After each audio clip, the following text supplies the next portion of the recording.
क्या सचमुच आत्मा होती है? प्रातः काल का समय था। गुरुकुल में हर दिन की भांति गुरुजी अपने शिष्यों को शिक्षा दे रहे थे। आज का विषय था आत्मा। आत्मा के बारे में बताते हुए गुरुजी ने गीता का यह श्लोक बोला, नयनम छिन्दन्ति शस्त्राणि नयनम दहित पावक न चैनम क्लेदयन्त्यापो न शोषयति मारुतः। अर्थात आत्मा को न शस्त्र छेद सकता है, न अग्नि जला सकती है, न जल उसे गला सकता है, न हवा उसे सुखा सकती है। इस आत्मा का कभी भी विनाश नहीं हो सकता है, यह अविनाशी है।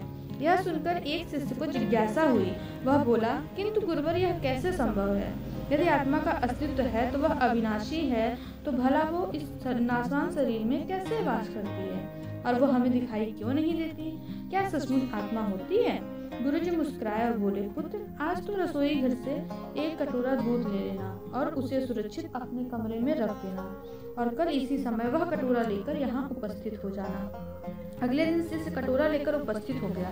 गुरुजी ने पूछा, क्या दूध आज भी पीने योग्य है? शिष्य बोला, नहीं गुरुजी, यह तो कल रात ही फट गया था, लेकिन इसका मेरे प्रश्न से क्या लेना देना? गुरुजी शिष्य की बात काटते हुए बोले, आज भी तुम रसोई में जाना और एक कटोरा दही ले लेना और कल इसी समय कटोरा लेकर यहाँ उपस्थित हो जाना। अगले दिन शिष्य सही समय पर उपस्थित हो गया।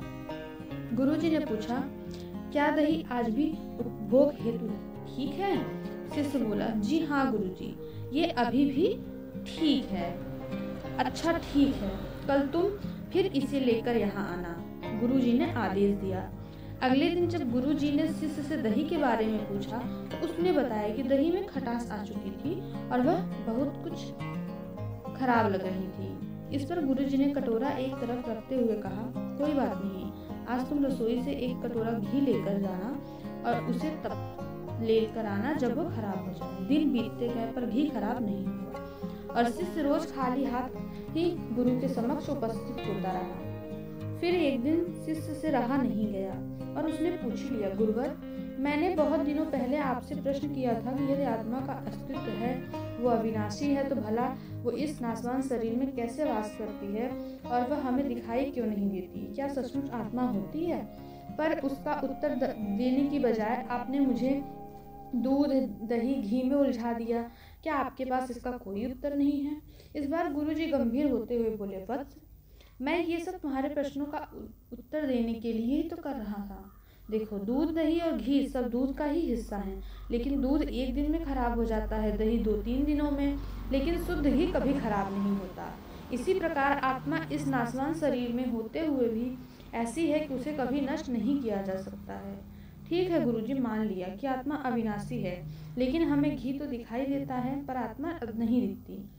शिष्य, गुरुजी बोले, घी अपने आप ही तो नहीं दिखता ना, पहले दूध में जामन डालकर दही में बदलना पड़ता है, फिर दही को मथ कर उसे मक्खन में बदला जाता है, फिर कहीं जाकर जब मक्खन को सही तापमान पर घंटों पिघलाया जाता है तब जाकर घी बनता है।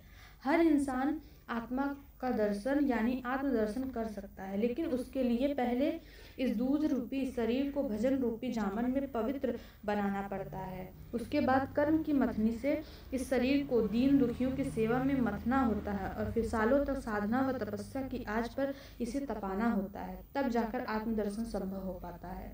शिष्य गुरुजी की बात अच्छी तरह से समझ चुका था। आज उसकी जिज्ञासा शांत हो गई थी।